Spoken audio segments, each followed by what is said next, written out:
from the Lucky Jack, and some interesting news about the rail strike in the UK.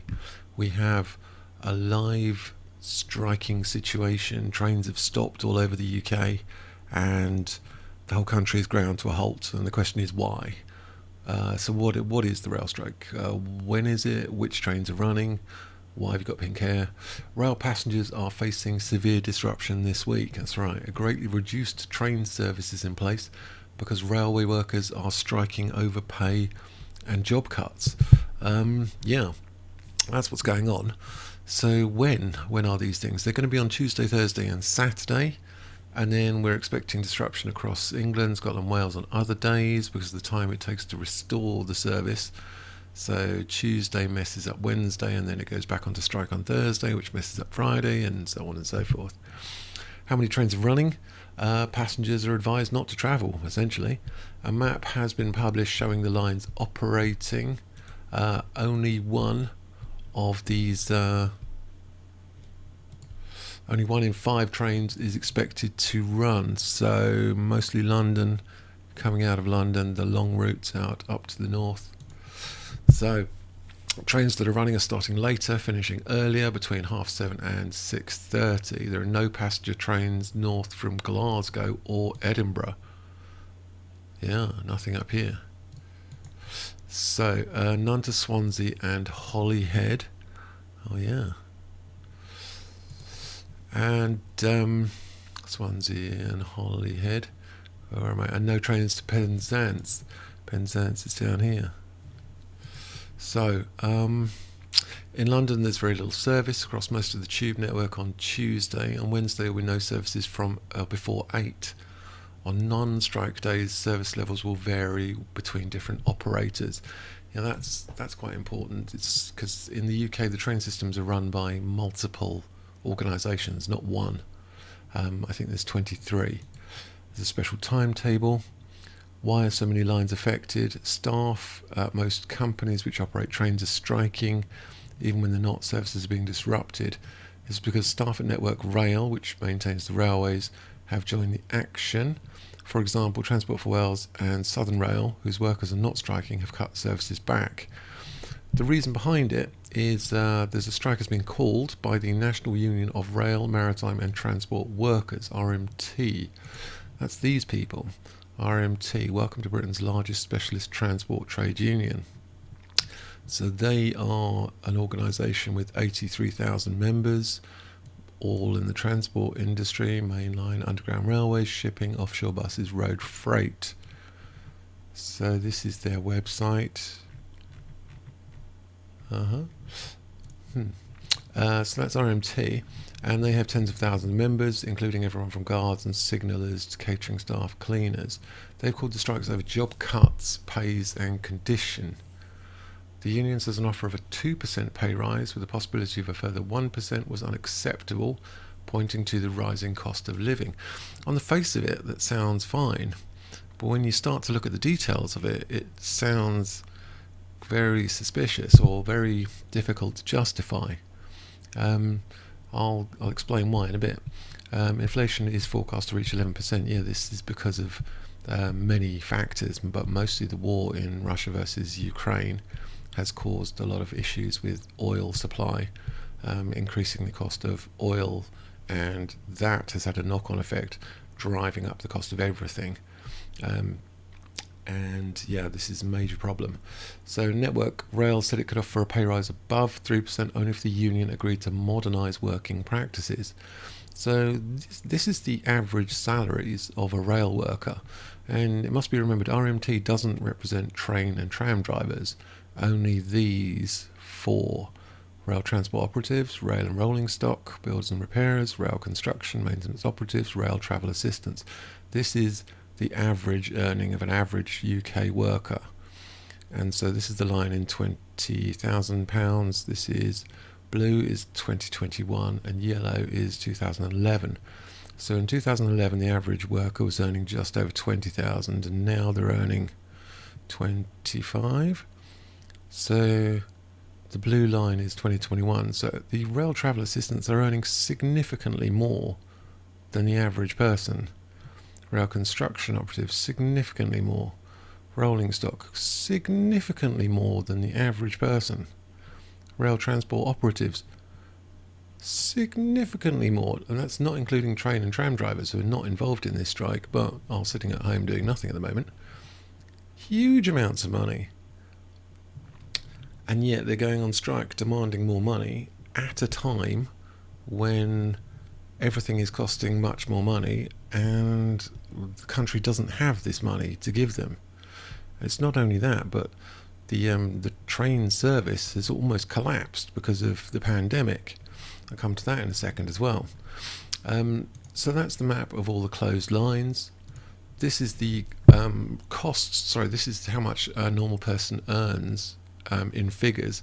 Rail travel assistants 33, rail construction 34, transport workers 48, train drivers 59, rolling stock 46,000. These are big numbers compared to the average person, and yet they're going on strike. Okay, and this is RMT. RMT made a statement. They said in the past few weeks, discussions have been taking place at senior level with Network Rail, train operators and London Underground. Despite the best efforts of our negotiators, no viable settlements to the disputes have been created. It has to be restated that the source of these disputes is the decision by the Tory government. You can always tell when people say that word that they're biased. Tory government to cut 4 billion of funding from our transport system, 2 billion from National Rail, 2 billion from Transport for London.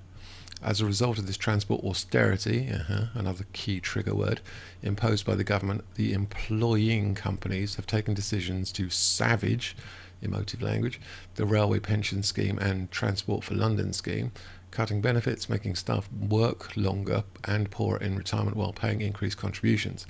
Thousands of job cuts across the rail network. Yeah, we'll come to that in a second as well.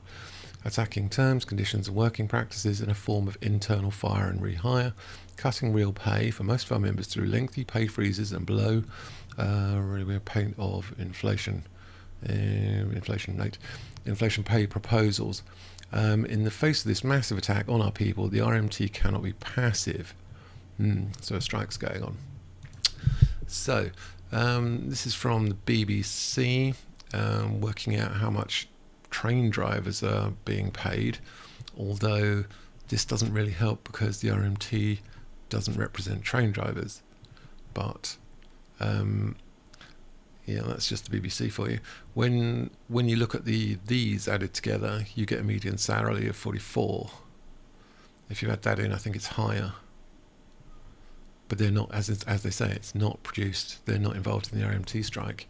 So it's sort of a confusing statement. Anyway, Boris Johnson, Prime Minister Boris Johnson, he says brace for more chaos as we reform the railways. So the Conservative government is worried about the railways in general, with good reason, which I think should be explained. We have all these problems which are caused by the strike. Let's have a look at the rail fact sheet for 2021. This came out in 26th of January 2022, and it tells you that rail usage in Great Britain in 2020 to 21 dropped by 78%. This is the key issue here. We have a railway system which has plummeted passenger numbers due to COVID. People stopped going on trains. It has picked up a bit, but now it's levelled off.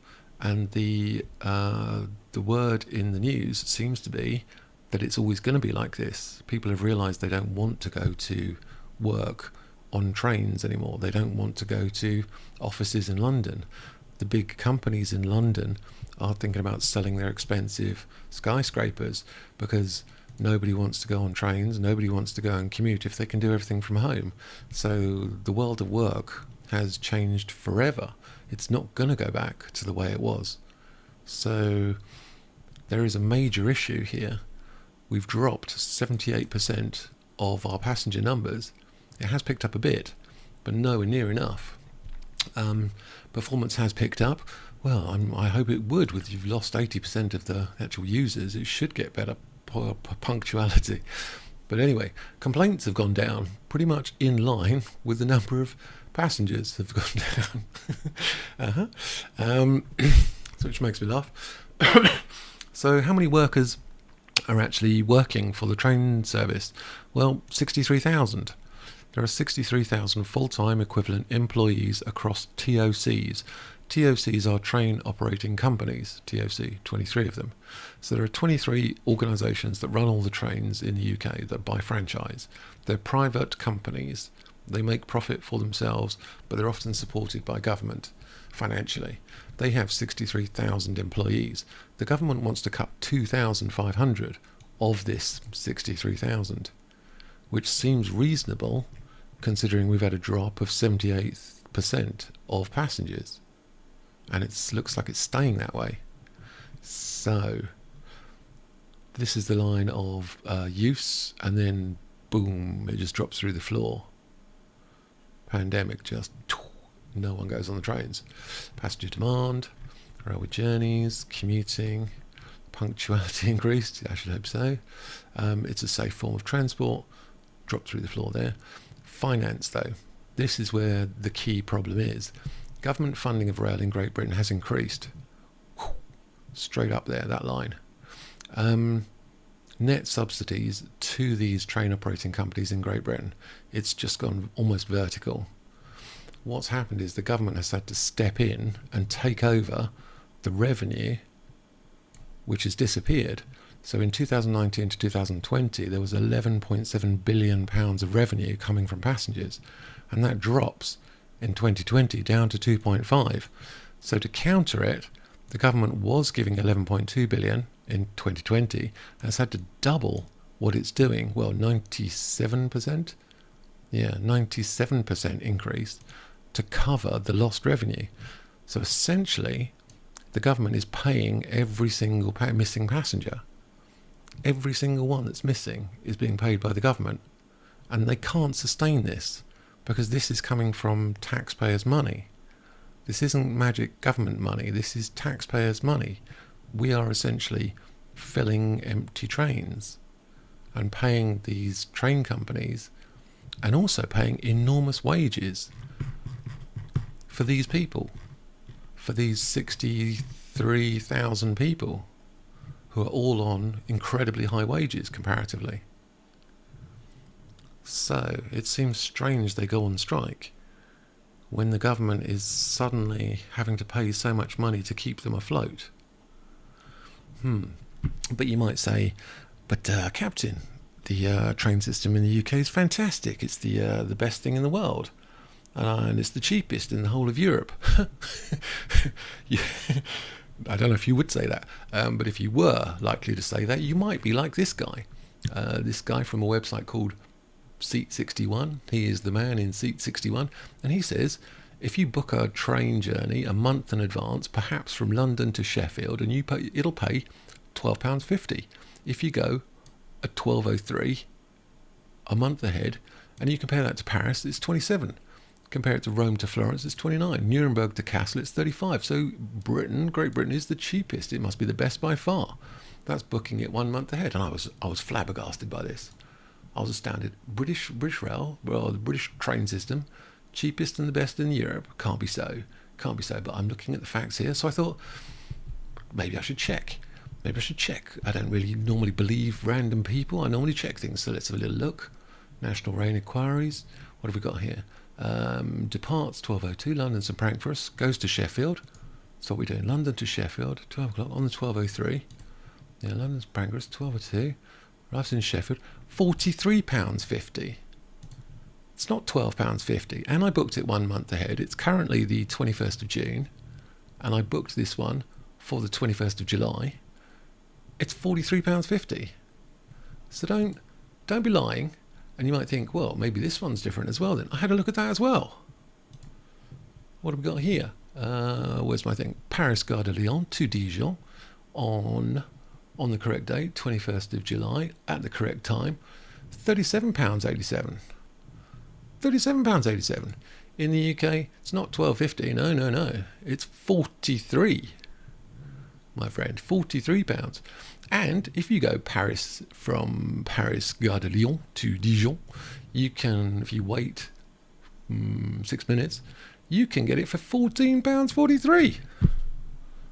Outrageous. So this is not correct. This is 63,000 people being paid massive wages who are being heavily, and I mean heavily, subsidised by the government, who is paying every single passenger and filling every train. And it can't be sustained like this. It cannot. And Boris Johnson is saying brace for more chaos as we reform the railways. That's why reformation is needed. We have to try and change this, because it will cost us far too much money for something that doesn't work. So that's what I'm going to leave you with for now. And make sure you drop us a like and a subscribe. And if you want to leave some comments in the comments section, that'd be great, because a lot of people don't know these numbers and don't know the facts about stuff. They just think, you know, they're on strike, they want more money, no one's got any money, cost of living is going up. What are you talking about? Why are you complaining? Give them some more money. But the problem is you can't have a government paying for every single empty missing passenger forever and ever and ever, while these people, these 63,000, are raking the money in on wages far higher than average people in the UK. So yeah, so leave us a comment. You can tell me I'm wrong if you want. You can tell me I'm right if you want. And click subscribe. And I will see you guys on next time. Bye bye.